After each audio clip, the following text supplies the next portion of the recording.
ओम ह्रीं क्लीं महामायाय नमः। वादी मुक्तिरङ्कति क्षितिपतिरविश्वानरः शीतति क्रोधि साम्यति दुर्जनः सुजन्ति क्षिप्रानुगः खञ्जति गर्वी कर्वति सर्वविच्चदर्ति तुरन्त्रिणा यन्त्रिता श्रीनित्ये बगलामुखी प्रतिदिनं कल्याणी तुभ्यं नमः। प्रतिदिनं कल्याणी तुभ्यं नमः। प्रतिदिनं कल्याणी तुभ्यं नमः। हाय फ्रेंड्स, मैं हूँ परेश आचार्य और मैं आज आपको बगला गायत्री मंत्र की पूजा के बारे में बताने वाला हूँ। हाँ, बगलामुखी की कोई भी पूजा होती है वो 13 दिन की होती है। बगलामुखी 10 महाविद्याओं में से एक है। बगलामुखी की कृपा से इस सृष्टि में या विश्व में ऐसी कोई भी चीज़ नहीं है जो आप प्राप्त नहीं कर सकते। लेकिन ये विद्या महादेव जी के द्वारा श्रापित है, तो इसका श्राप कैसे दूर किया जाए, इसके लिए पहले इसके श्राप की विधि करनी होती है जो बहुत ही लंबी होती है और उसके मंत्र भी बहुत होते हैं। लेकिन गायत्री साधना में बगला गायत्री जो गायत्री मंत्र है वो सबके लिए देवी ने खुले रखे थे। तो लेकिन गायत्री मंत्र पर भी बहुत सारे श्राप लगे। खुद गायत्री मंत्र को जागृत करने वाले विश्वामित्र ने भी सभी गायत्री मंत्र को शापित कर दिया था। तो जब देवी ने के अनुग्रह से विश्वामित्र ने इसका उच्चाटन बताया था कि कैसे गायत्री का मंत्र का शाप दूर कर सकते हैं। तो इसके लिए आपको 3 पहर में गायत्री मंत्र करना होता है, एक सुबह में, दूसरे दोपहर में और एक शाम को। सुबह में प्रातःकाल आप स्नान करने के बाद आप एक निश्चित मात्रा में आपको गायत्री मंत्र के जाप करने होते हैं। तो पहले आप कोई भी दिन चुनो, तो उसके 30 दिन पहले का आप दिन चुनो गायत्री बगला गायत्री विधान के लिए। और आपको क्या करना है कि पहले 17 दिन सिर्फ बगला गायत्री मंत्र 3 पहर में करना है। सुबह में स्नान करने के बाद, उसके बाद दोपहर में खाने से पहले, आप खाने पर बैठे हो उससे पहले, और उस तीसरा शाम को खाने से पहले, मतलब 3 पहर में आप गायत्री मंत्र बोलना है और कोई भी मंत्र का जाप नहीं करना है। तो जब आप 17 दिन निश्चित मात्रा में आपकी कैपेसिटी, आपकी शक्ति के अनुसार आपको जाप करना है। आप इसके जाप 11 भी रख सकते हैं, 108 भी रख सकते हैं, 21 भी रख सकते हैं, आपकी जितनी कैपेसिटी है। लेकिन आपको 3 पहर में गायत्री बगला गायत्री मंत्र का जाप करना है। और 17 दिन के बाद 13 दिन के लिए बगलामुखी की पूजा शुरू होती है और लास्ट में आपको हवन करना होता है। और बगलामुखी पूजा में आपको हवन करना बहुत ही ज़रूरी है। अगर आपके पास लकड़ी या कोई हवन सामग्री ना हो तो आपको गाय के गोबर से या सूखे हुए नारियल से भी आप होम कर सकते हो। कोई भी पूजा में जो स्त्री की, नारी की जो पूजा कही गई है उसमें आपको हवन करना ज़रूरी है, क्योंकि आपको कोई भी चीज़ फ्री में नहीं मिल सकती। हमारे शास्त्र में भीख मांगना एक गुनाह है। तो स्त्रीलिंग के जो यज्ञ पूजा है, मतलब माता जी की जितनी भी पूजा है, आपको होम करना ही पड़ेगा। अगर आप होम नहीं करोगे तो आपकी पूजा अधूरी ही मानी जाएगी। आपको कुछ देना पड़ेगा तभी आपको कुछ मिलेगा। तो इसके लिए आखिर में आपने जितनी भी माला की हो उसके दशांश होम करना है। 13 दिन आपने जितनी भी माला की हो, 13 दिन, उसके पहले 17 दिन आपको 3 पहर में सिर्फ गायत्री मंत्र करना है। उसके अलावा कुछ भी नहीं करना है 17 दिनों तक। और उसके बाद 13 दिनों की पूजा है। तो 13 दिनों की पूजा में भी आपने जो बगला गायत्री मंत्र है उसका निश्चित मात्रा में आपको जाप करना है। अगर आप एक माला हर रोज़ करते हो तो आपको 13वें दिन 140 मंत्र से आहुति देनी है, यह दशांश होम की। इन 13 दिन आपको 10 बजे के बाद सिर्फ गायत्री बगला गायत्री की एक ही माला करनी है और कुछ भी करना नहीं है। 13 दिनों तक सिर्फ बगला गायत्री मंत्र की ही आराधना करनी है।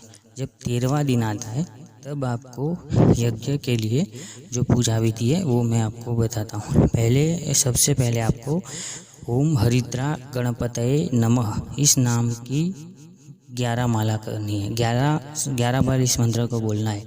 हरिद्रा गणपति को माता बगलामुखी के द्वारपाल माना गया है, मतलब इनकी आज्ञा के बिना देवी की पूजा नहीं कर सकते। तो आपको पहले हरिद्रा गणेश जी की पूजा करनी है।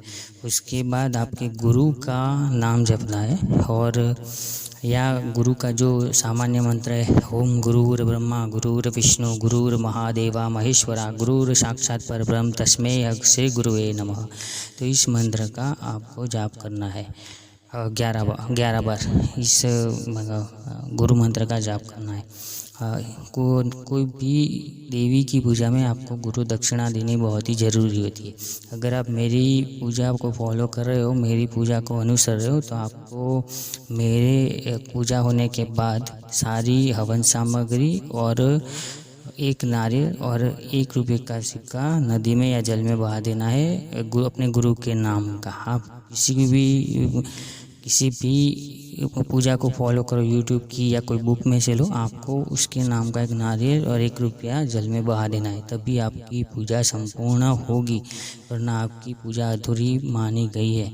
बराबर। तो आपको उसके पहले गणेश जी का ध्यान करना है, उसके बाद गुरुदेव का ध्यान करना है। उस बगलामुखी के भैरव से हमें उनकी पूजा की अनुमति लेनी है। इसके लिए इसकी भी 11 बार आपको मंत्र का जाप करना है। ओम ह्रम ह्रीम रूम एकमुखी रुद्रय नमः। ओम ह्रम ह्रीम रूम एकमुखी रुद्रय नमः 11 बार मंत्र जापने के बाद आपको इस मंत्र से उनकी आज्ञा लेनी है। ओम तीक्ष्ण दंष्ट महाकायत कल्पांत दहनुपम एकमुखी रुद्राय नमस्तुभ्यम मनु आज्ञाम दातुर महर्षि। मतलब इस 11 बार आपको वो मंत्र जाप करने के बाद इस मंत्र से आपको देवी की पूजा की अनुमति इनसे लेनी है, और पानी हाथ में लेकर जल को जमीन पर रख देना है। उसके बाद आपको क्षेत्रपाल दादा की 11 बार उनका मंत्र जपना है। ओम क्षराम क्षरूम क्षरम स्थान क्षेत्रपाल मम सर्व कामना पूरे पूरे स्वाहा। के बाद आपको योगिनी की पूजा करनी है। हमारे शास्त्र में बताया गया कि 64 योगिनियाँ है, तो हमें सबका नाम नहीं लेना है। यहाँ पर ओम यम सर्वेभ्यो योगिनीय नमः इस मंत्र का 11 बार जाप करना है। आप कोई भी महाविद्या की पूजा करते हो, चाहे महाकाली हो, धूमावती हो, त्रिपुर भैरवी हो, तो आपको इन 4 देवों को नमन का मंत्र करना बहुत ही ज़रूरी है। इनकी पूजा करना बहुत ही ज़रूरी है। पहले गणेश जी, उसके बाद भैरव, उसके बाद क्षेत्रपाल और योगिनी, इन 4 की पूजा आपको करनी ही है और इनको आहुति भी देनी है। उसके बाद आपको भगवान शिव का महामृत्युंजय मंत्र का जाप करना है। ओम त्र्यंबकम यजामहे सुगंधिम पुष्टिवर्धनम उर्वारुकमे बंधनान मृत्युरमुक्षयमामृतात्। महामृत्युंजय मंत्र आपको 21 बार बोलना है। उसके बाद आपको 21 बार बगलामुखी मूल मंत्र का उच्चारण करना है। ओम ह्लीम बगलामुखी मम सर्वदुष्टानां वाचम मुखम पदम स्तंभय जिह्वाम किलय बुद्धि विनाशाय ह्लीम ओम। ओम ह्लीम बगलामुखी श्री पादुका पूजयामि नमः। मतलब हे बगलामुखी, मैं आपके पैर का पूजन कर रहा हूँ। तो इस मंत्र का आपको 21 बार जाप करना है। इन दोनों मंत्र से गायत्री श्राप पर, गायत्री मंत्र पर जो श्राप लगे वो दूर होते हैं, और हमारे लिए गायत्री मंत्र का जाप का द्वार खुला हो जाता है। उसके बाद आपको बगलामुखी का ध्यान मंत्र करना है। आप बगलामुखी जी का कोई भी मंत्र करते हो तो आपको ये मंत्र बोलना बहुत ही ज़रूरी है। उसमें जो पहला मंत्र है, मध्य शताब्दी मणिमंडप रत्नवेदी सिंहासनोपरिगतां परिपीतवर्णां पीतांबरा परणमाली विभूषितांगीं देवीं नमामि त्रित्मत्कर वैरी जीवाम ग्रमदाय करेण देवी वामेन शत्रुन परिप्रियंतीं गदा वितादन च दक्षिणं पीतांबराभ्यां द्विभुजा नमामि।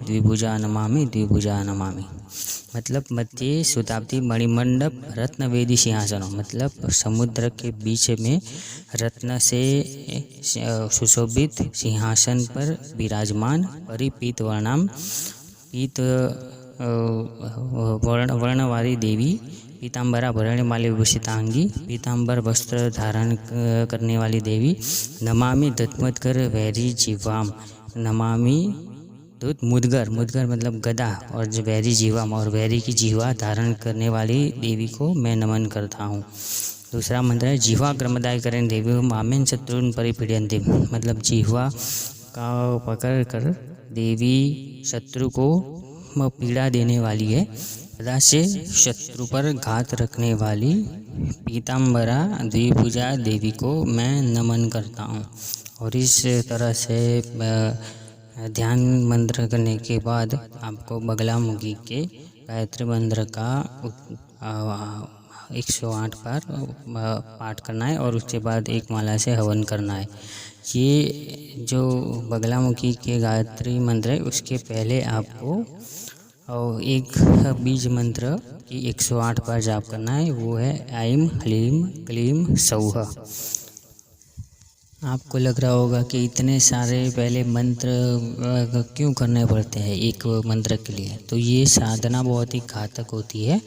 जैसे आग में कूदने से पहले फायर ब्रिगेड वाले फायरमैन सेफ्टी के साधन पहनते हैं, वैसे ही आपको इन मंत्रों से आपकी सेफ्टी करनी है, मतलब आपकी सलामती करनी है। ये बगलामुखी या 10 महाविद्या या अष्टमातृका की पूजा करना वो एक प्रकार की आग में कूदने जैसा ही है, जिसमें आर या पार जैसी बात होती है। तो इस पूजा को आपको करने से पहले ये सेफ्टी करनी, और ये गायत्री मंत्र की पूजा है बगला गायत्री, तो ये दक्षिण मार्ग ही की पूजा होगी। इसमें वामाचार पद्धति से पूजा नहीं होती, मतलब इसमें मांस मदिरा नहीं चढ़ाया जाएगा। 10 महाविद्याओं में काली, तारा, छिन्नमस्ता, त्रिपुर भैरवी को वाम मार्गादि देवता बताया गया है। मतलब ये इनकी पूजा मांस, मछली, मदिरा, इन्हीं से पंच मकर जिसको बोलते हैं, उसी से उनकी पूजा संपूर्ण होती। और कमला, त्रिपुर सुंदरी, भुवनेश्वरी को दक्षिणा मार्ग आदि देवता बताया गया है। मतलब ये खीर है, पंचामृत है, जौ है, चोखा है, ऐसे सात्विक चढ़ावे से इनकी पूजा संपूर्ण होती है। और बगलामुखी, मातंगी और धूमावती को उभय मार्ग आदि देवता बताया गया है। मतलब इनकी पूजा दोनों मार्ग से की जाती है, वामा मार्ग आदि से भी की जाती है और दक्षिणा मार्ग आदि से भी की जाती है। और उनमें बहुत सारे न्यास और तर्पण वगैरह लगते हैं और बहुत सारे मंत्र करने पड़ते हैं। कि ये बगला गायत्री मंत्र है, इसलिए इसमें बहुत ही कम समय में और कम मंत्र में हम बगलामुखी साधना कर सकते हैं। अभी बगलामुखी का मूल मंत्र इस प्रकार है, जो गायत्री मंत्र है, ओम ऐं बगलामुखी विद्महे मुद्गरधारिणी देवी रूपवर्णिम ओम क्लीं दुष्टस्तंभिनी दिव्यै धीमहि तन्नो ओम सौः प्रह्लीं प्रचोदयात्। ओम ऐं बगलामुखी विद्महे मुद्गरधारिणी देवी रूपवर्णिम ओम क्लीं दुष्टस्तंभिनी दिव्यै धीमहि तन्नो ओम सौः प्रह्लीं प्रचोदयात्। ओम ऐं बगलामुखी विद्महे मुद्गरधारिणी देवी रूपवर्णिम ओम क्लीं दुष्टस्तंभिनी दिव्यै धीमहि तन्नो ओम सौः प्रह्लीं प्रचोदयात्। किसी भी देवता के गायत्री मंत्र का जब हम जाप करते हैं तो उसमें भगवान का 3 बार नाम आता है। जैसे भगवान विष्णु का गायत्री मंत्र है, ओम नारायणाय विद्महे वासुदेवाय धीमहि तन्नो विष्णु प्रचोदयात्। तो गायत्री मंत्र को 3 तरफ बांटा गया है। और गायत्री मंत्र की एक खासियत है जिसमें मतलब हर मंत्र होता है वो देवता को हमारे पास बुलाने के लिए होता है, और गायत्री मंत्र होता है उसमें हमारी आत्मा को देवता की तरफ प्रयाण करने के लिए कहा जाता है। मतलब हम देवता की, हमारी आत्मा देवता की तरफ जाती है। तो उसमें पहले ध्येय आता है, उसके बाद क्या कर्म करना है वो आता है, और उसके बाद क्या फल मिलेगा। मतलब जो पहला होता है ओम नारायणाय विद्महे, मतलब मैं नारायण भगवान की तरफ जाना चाहता हूँ। वासुदेवाय धीमहि, इसलिए मैं वासुदेव का ध्यान करना हो। तन्नो विष्णु प्रचोदयात्, मतलब तो मुझे मेरी आत्मा विष्णु भगवान की तरफ प्रयाण करेगी। मतलब इस तरह से पहले ध्येय आता है, उसके बाद क्या कर्म करना है और क्या फल मिलेगा।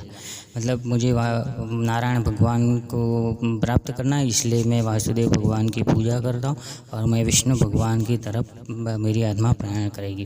जैसे तो इसी तरह से यहाँ पर ओम हैम बगलामुखी विद्महे, मतलब मैं बगलामुखी को मैं प्राप्त करना चाहता हूँ, इस विद्या को मैं धारण करना चाहता हूँ।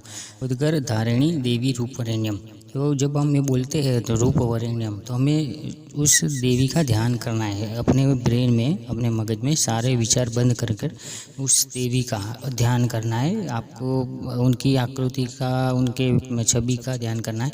हाथ में गदा धारण की हुई है और एक हाथ में जीवा को धारण की हुई है और मणिमंडप रत्न पर विराजमान देवी का ध्यान करना है। ओम क्लीम दुष्ट स्तंभिनी देवी धीमहि, मतलब उनका दूसरा, मैं इसलिए दुष्ट को स्तंभिनी करने वाली देवी का मैं ध्यान करता हूँ। तन्नो ओम सहो प्रह्लीम प्रचोदयात्, तो मुझे ह्लीम तरफ मेरी आत्मा प्रयाण करेगी। यहाँ तीसरी बार माता बगलामुखी के बीज मंत्र का नाम लिखा हुआ है, तो इसका मतलब होता है कि हमारी आत्मा उनके बीज मंत्र तरफ, ह्लीम बीज मंत्र तरफ हमारी आत्मा प्रयाण करेगी। तो ये गायत्री मंत्र में 4 बीज मंत्र आते हैं, ऐं ह्लीं क्लीं सौः, इसीलिए ये बहुत ही शक्तिशाली गायत्री मंत्र माना गया है। और उसके बाद एक मंत्र की आपको, इस मंत्र से आपको आहुति देनी है। तो इस तरह से गायत्री मंत्र की पूजा पूर्ण होती है और उसके बाद माता से क्षमा याचना करनी है कि भाई ये पूजा में अगर मुझसे कोई भूल हो तो हे सुरेश्वरी, हे बगलामुखी, मुझे माफ़ करना और मेरी इस पूजा का स्वीकार करना। आपको इसमें अपनी कोई भी इच्छा प्रकट नहीं करनी है। हाँ, अगर आपको कोई शत्रु हैरान कर रहा हो तो आप उसका नाम ले सकते हैं पूजा के बाद कि भाई मुझे ये शत्रु से बहुत ही कष्ट मिल रहा है, मुझे इससे बहुत सी डर लग रहा है, आप मेरी इससे रक्षा करना। और इस तरह से ये पूजा पूर्ण होती है। तो आपको ये पूजा कैसी लगी है तो आप ज़रूर बताना। अगर आपको अच्छी लगी हो तो लाइक करना और चैनल को सब्सक्राइब करके बेल आइकन पर ज़रूर क्लिक करना। Thank you.